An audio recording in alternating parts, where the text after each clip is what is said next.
Buonasera e ben ritrovati con l'informazione flash di New Sicilia e i principali titoli del pomeriggio. In apertura l'inchiesta su appalti e nomine nella sanità siciliana. Emergono infatti nuove intercettazioni che riguardano Totò Cuffaro, l'assessore regionale al turismo Elvira Amata e il manager Alessandro Caltagirone, poi nominato all'ASP di Siracusa. Per i PM dietro quella nomina ci sarebbe stato il tentativo di piazzare un uomo di riferimento per incidere su appalti e scelte strategiche nelle aziende sanitarie.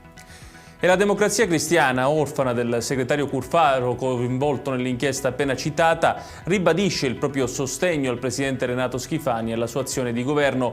Riuniti a Palazzo dei Normanni, deputati regionali e vertice del partito hanno confermato una linea di lealtà e dialogo diretto con il governatore.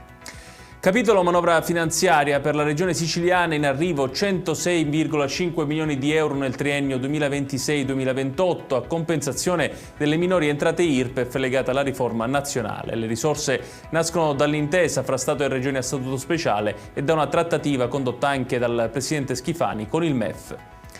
È morto nel reparto di rianimazione del Cannizzaro di Catania Salvatore De Luca, 57 anni, di Catena Nuova, 12 giorni dopo un violento pestaggio subito in piazza nel comune dell'Ennese. Il 23enne, accusato dell'aggressione, inizialmente indagato per tentato omicidio, ora deve rispondere di omicidio volontario.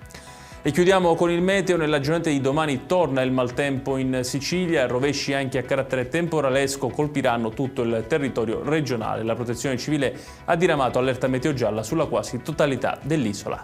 Ed è tutto per questa edizione. Tutti i dettagli su queste notizie li trovate come sempre sul nostro sito www.newsicilia.it. Grazie per averci seguito e buon proseguimento di serata.